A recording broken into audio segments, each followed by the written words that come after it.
Welcome to the deep dive.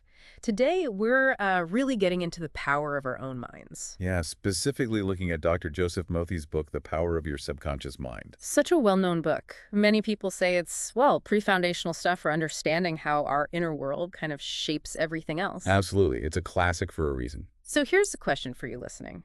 Have you ever wished you could just, I don't know, reprogram your mind? Hmm. For more success or maybe better relationships or just more happiness? That's really the core promise here, isn't it? What Murphy does so well is blend, timeless spiritual ideas with what was then early psychological thinking. Okay. His main point, our thoughts aren't just thoughts, they're actual forces. They literally shape our reality. He paints the subconscious mind in a very specific way, right? Not as something that judges. Exactly. He calls it a fertile garden, or Yeah. sometimes a powerful engine.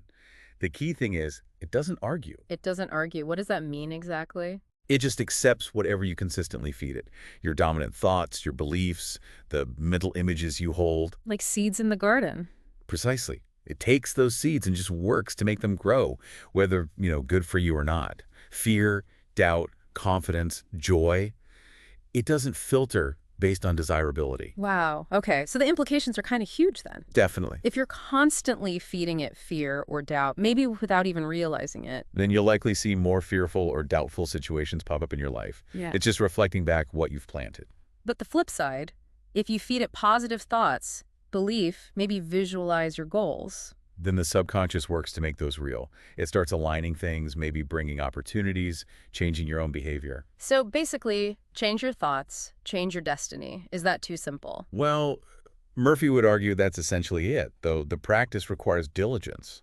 It's about consciously choosing and impressing those positive thoughts. Okay, so if it just accepts input, what about all the negative stuff we already have in there? The self-doubt, the old patterns. That's the million-dollar question, right? Yeah. How do you make sure you're feeding it the right stuff, especially when you're maybe fighting against years of negativity? Does he give practical steps for that? It can't just be think positive. No, it's more involved. He talks about deliberate cultivation. It's not just wishing. You need to vividly imagine your desired outcome. Imagine it how? As if it's already happened.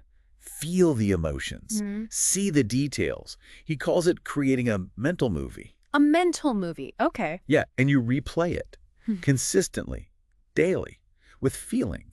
So if you want better health, you don't just say, I wish I felt better.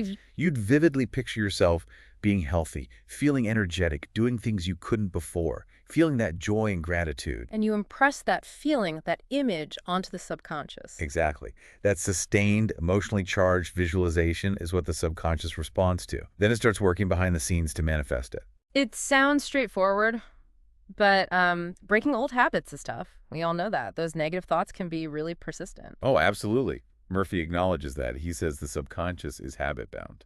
So how do you break those habits? Do you fight them? Not exactly fight them. It's more about consistently replacing them. Persistence is key. Like the farmer and the seeds again? Yeah, kind of. You plant the new desired thought, you water it with attention and feeling, you don't keep digging it up to see if it's working. And when the old negative thought pops up, because it will. You just notice it, maybe acknowledge it briefly, and then consciously redirect your focus back to your positive image or affirmation. Gentle, consistent redirection, not a battle. Okay. And he makes a point about belief, right? Not just trying. Huge point. Yeah. The subconscious doesn't really get trying or maybe or I hope so. It responds to conviction, belief. So your affirmations, your mental movies, they need to feel real, stated as if it's already true. That's the idea. I am healthy, I am successful, I am loved, stated with feeling and conviction. Right. So when we step back and look at this whole deep dive into Murphy's work, it really feels like the power of your subconscious mind is, well, it's more than just a book. Yeah. It feels more like a wake-up call, maybe, for anyone feeling stuck in limiting beliefs. I think that's a great way to put it. It's empowering because it puts the control back in your hands, or rather, in your mind. So the core takeaway, the central message for you, the listener, to really chew on. It boils down to this. Your thoughts genuinely become your reality.